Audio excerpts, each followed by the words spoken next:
Hi, ഇന്ന് ഞാനിവിടെ വളരെ ക്രിസ്പി ആയിട്ട് ഉരുളക്കിഴങ്ങ് കൊണ്ട് എങ്ങനെയാണ് ചിപ്സ് ഉണ്ടാക്കുന്നതെന്നാണ് കാണിക്കുന്നത്. വളരെ എളുപ്പത്തിൽ ഇത് തയ്യാറാക്കിയെടുക്കാൻ പറ്റും. കുട്ടികൾക്ക് കൊടുക്കാനായിട്ട് വളരെ നല്ല ഒന്നാണ്. അവർ വെളിയിൽ നിന്ന് ലേസൊക്കെ വാങ്ങിച്ച് തിന്നുമ്പോൾ അതിനെ അപേക്ഷിച്ച് വളരെ നല്ലതാണ് നമ്മൾ വീട്ടിൽ തന്നെ അവർക്ക് വേണ്ടി തയ്യാറാക്കി കൊടുക്കാൻ. വളരെ വേഗത്തിൽ തന്നെ ഇത് ചെയ്തെടുക്കാം. പിന്നെ കുറച്ചേറെ ചെയ്ത് വെച്ചാൽ നമുക്ക് തണുപ്പ് സമയത്തും മഴക്കാലത്തുമൊക്കെ ഇത് കുഞ്ഞുങ്ങൾക്ക് വറുത്ത് കൊടുക്കാം. അതുകൊണ്ട് തീർച്ചയായിട്ടും നിങ്ങൾ വീട്ടിൽ തയ്യാറാക്കി നോക്കുക, അവസാനം വരെ കാണുക. ഇതിനകത്ത് എനിക്ക് 1-2 തെറ്റുകൾ സംഭവിച്ചിട്ടുണ്ട്, അതുകൂടി ഞാനിവിടെ പറയുന്നതായിരിക്കും. അതുകൊണ്ട് നിങ്ങൾ തീർച്ചയായിട്ടും അവസാനം വരെ കാണുക. ഞാനതിനായി എടുത്തിരിക്കുന്നത് 4 ഉരുളക്കിഴങ്ങ് മാത്രമേ ഞാനിവിടെ എടുത്തിട്ടുള്ളൂ. നിങ്ങളുടെ ആവശ്യത്തിനനുസരിച്ച് എടുക്കുക. ഞാനിവിടെ 2 ടൈപ്പിലെ ഉരുളക്കിഴങ്ങാണ് എടുത്തിരിക്കുന്നത്. നിങ്ങൾക്കിവിടെ ലഭിക്കുന്ന ഉരുളക്കിഴങ്ങ് ചുവന്ന കളറുള്ളതും പിന്നെ വെള്ള കളറിലെ ഉരുളക്കിഴങ്ങ് അങ്ങനെ കിട്ടാറില്ല.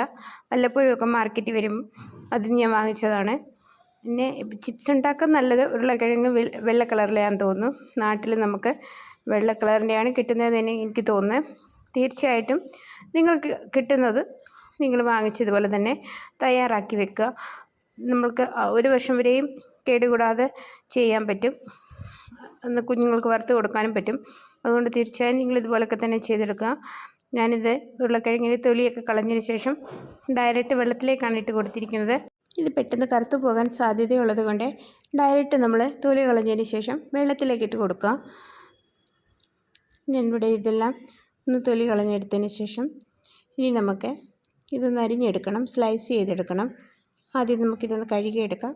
കഴുകിയെടുക്കുന്ന പറഞ്ഞാൽ അരിയുന്നതിന് മുമ്പ് ഒന്ന് കഴുകി വെള്ളം മാറ്റിയെടുക്കാം.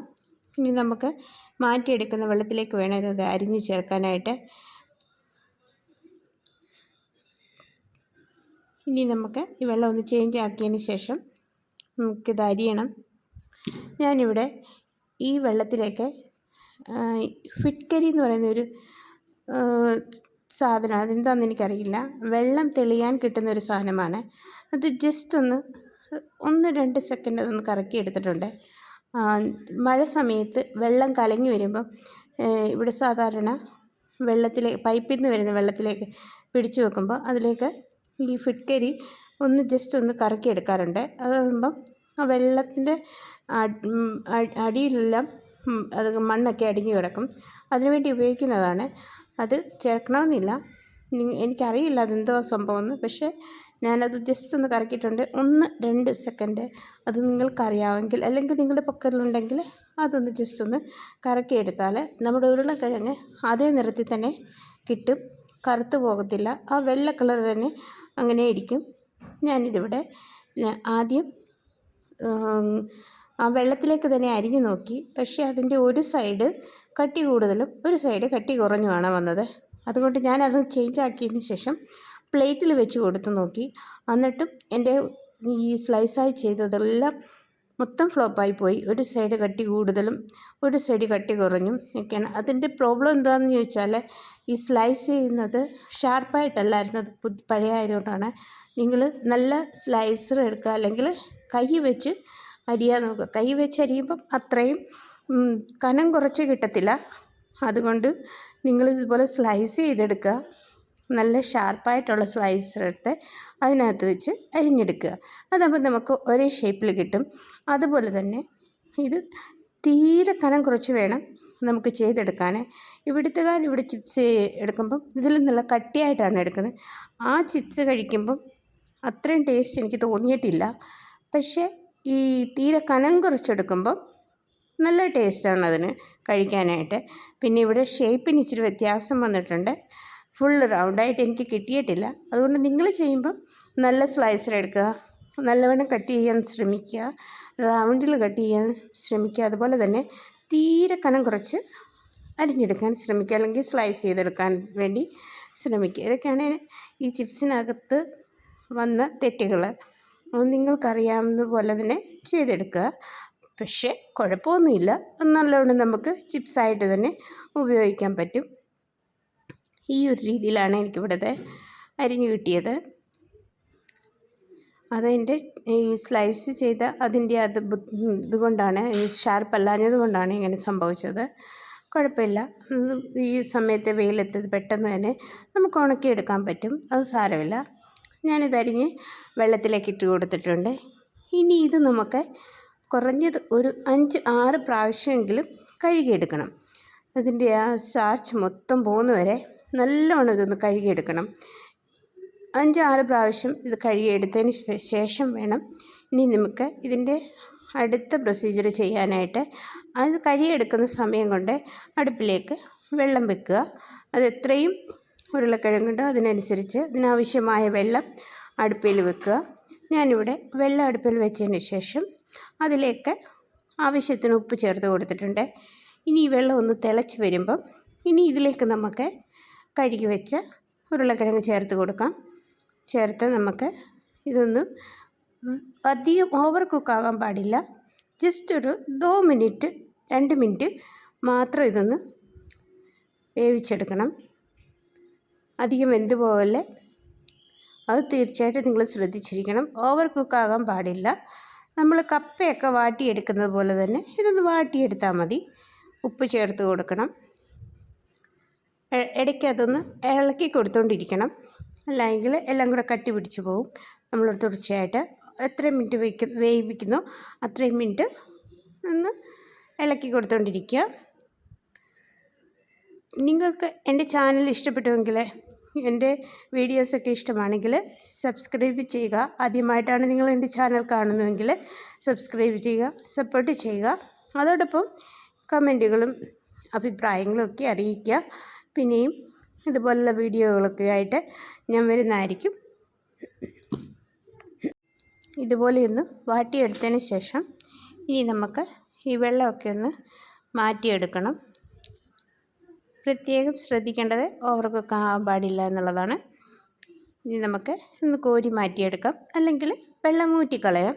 ഞാനിവിടെ ഇതൊന്ന് കോരിയെടുക്കുകയാണ് ചെയ്യുന്നത്. നിങ്ങളുടെ സൗകര്യത്തിനനുസരിച്ച് നിങ്ങളത് ചെയ്തെടുക്കുക. ഇതെല്ലാം ഒന്ന് കോരിയെടുക്കുന്നുണ്ട്.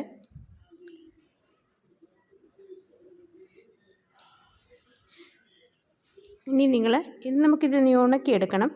ഇപ്പം നല്ല വെയിലായതുകൊണ്ട് ഒറ്റ ദിവസം കൊണ്ട് ഇത് ഉണങ്ങി കിട്ടും തീർച്ചയായിട്ടും. ഇതുപോലെ നല്ല തുണി എടുത്തതിന് ശേഷം അതിലേക്ക് നമുക്ക് നിരത്തിയിട്ട് കൊടുക്കാം. ഒന്നിനു മീതെ ഒന്നും വരാതെ ഓരോന്നായിട്ട് സെപ്പറേറ്റായിട്ട് നല്ലവണ്ണം ഉണക്കിയെടുക്കണം. ഞാനിവിടെ ഇതുപോലെ ഒന്ന് വെയിലത്തിട്ട് തന്നെ ഉണക്കിയെടുക്കുന്നുണ്ട്.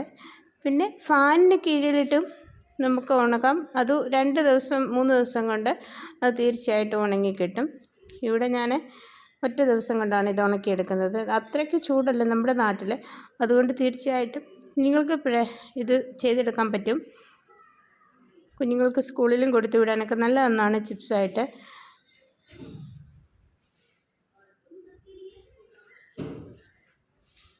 ഇനി ഇത് ഉണക്കിയതിന് ശേഷം നമുക്കിത് നല്ല ഡബ്ബയിൽ അല്ലെങ്കിൽ നല്ല ടിന്നിനകത്തൊക്കെ ഇട്ട് അടച്ച് വെക്കാം, കാറ്റ് കയറാതെ. ആവശ്യം വരുമ്പോൾ കുഞ്ഞുങ്ങൾക്ക് വറുത്ത് കൊടുക്കാം. അതിനകത്ത് മസാലയൊക്കെ ചേർത്ത് കൊടുക്കാം. അല്ലാതെ പ്ലെയിനായിട്ട് തന്നെ അവർക്ക് വറുത്ത് കൊടുക്കാൻ പറ്റും. അത് അവരവരുടെ ഇഷ്ടത്തിനനുസരിച്ച് ചെയ്യാൻ പറ്റും. നമ്മളിത് സ്ലൈസ് ചെയ്യുമ്പം തീരെ കനം കുറച്ച് സ്ലൈസ് ചെയ്യാൻ പ്രത്യേകം ശ്രദ്ധിക്കണം. കട്ടി കൂടി പോയാൽ അത്രയ്ക്കും ടേസ്റ്റ് കിട്ടത്തില്ല. കാരണം ഞാൻ കഴിച്ചിട്ടുണ്ട്. ഇതെനിക്ക് ഒരു ദിവസം കൊണ്ട് ഇതുപോലെ തന്നെ ഉണക്കിയെടുക്കാൻ പറ്റി. നല്ല ചൂടായതുകൊണ്ട് ഒറ്റ ദിവസം മതി നമുക്കിത് ഉണങ്ങി കിട്ടാനായിട്ട്. നിങ്ങൾ ചെയ്യുമ്പോൾ കൂടുതൽ അളവിൽ ചെയ്യുക. ഞാനിവിടെ വീഡിയോ ചെയ്യാൻ വേണ്ടി മാത്രമാണ് കുറഞ്ഞ അളവിൽ ചെയ്തത്. പിന്നെ ഇനി ഇത് നമുക്ക് ഒന്ന് വറുത്തെടുക്കാം. ഞാൻ എപ്പോഴും ഇതുപോലുള്ള സാധനങ്ങളൊക്കെ വറുക്കാനായിട്ട് കുറച്ച് എണ്ണ മാത്രമേ ഉപയോഗിക്കാറുള്ളൂ. കാരണം ആ എണ്ണ വേസ്റ്റായി പോകാതെ നമുക്ക് 2-3 പ്രാവശ്യമായിട്ട് നമുക്ക് വറുത്തെടുക്കാം. അതുകൊണ്ട് കുറച്ച് എണ്ണയിൽ ഇതുപോലെ ചിപ്സ് ഒന്ന് വറുത്തെടുക്കുന്നുണ്ട്. ഞാൻ 2-3 പ്രാവശ്യമായിട്ടാണ് വറുത്തെടുക്കുന്നത്. ഈ 4 ഉരുളക്കിഴങ്ങിൻ്റെ ചിപ്സ് അത് ഒറ്റ സമയത്ത് 2-3 പേർക്ക് കഴിക്കാനുള്ളതേ കാണത്തുള്ളൂ. നിങ്ങൾ തയ്യാറാക്കുമ്പം വളരെ കൂടുതൽ അളവിൽ തയ്യാറാക്കി വെക്കുക. വെയിലുള്ളത് കൊണ്ട് തീർച്ചയായിട്ടും മഴ സമയത്ത് തണുപ്പ് സമയത്തൊക്കെ കുട്ടികൾക്ക് കൊടുക്കാൻ നല്ലതാണ്. അതുപോലെ നിങ്ങൾക്കും കഴിക്കാം. തീർച്ചയായിട്ടും നിങ്ങൾക്ക് ഇഷ്ടപ്പെടും. ഇനി ഇത് വറുത്തെടുത്ത് കഴിയുമ്പോൾ ഇതിനകത്ത് ഓൾറെഡി നമ്മൾ ഉപ്പ് ചേർത്ത് ഇത് വാട്ടിയെടുത്തത് കൊണ്ട് ഇനി ഉപ്പ് ചേർക്കേണ്ട ആവശ്യം വരില്ല, കാരണം നല്ല ഉപ്പുണ്ട്. പിന്നെ നിങ്ങൾക്ക് ഇഷ്ടമെങ്കിൽ മസാലപ്പൊടി ചേർത്ത് കൊടുക്കാം. ഞാനിതുപോലെ ഇവിടെ എല്ലാം വറുത്തെടുത്തതിന് ശേഷം അല്പം മുളക് പൊടി ചേർത്ത് കൊടുത്തിട്ടുണ്ട്. എരിവുള്ള മുളക് പൊടിയാണ് ഞാൻ ചേർത്തത്. നിങ്ങൾക്ക് എരിവ് ഇഷ്ടമല്ല എങ്കിൽ കാശ്മീരി മുളക് പൊടി ചേർത്ത് ഉപയോഗിക്കാം. അത് കുട്ടികൾക്കും ഇഷ്ടപ്പെടും. മസാലയൊക്കെ ചേർത്തത് തീർച്ചയായിട്ടും ഇഷ്ടപ്പെടും. നിങ്ങൾ ഇതുപോലെ തന്നെ വീട്ടിൽ തയ്യാറാക്കി നോക്കുക. നിങ്ങളുടെ അഭിപ്രായം കൂടി എന്നെ അറിയിക്കുക. പിന്നെയും ഇതുപോലെ ചെറിയ വീഡിയോ ഒക്കെയുമായിട്ട് ഞാൻ വരുന്നതായിരിക്കും. അപ്പോൾ ഓക്കെ, താങ്ക് യു.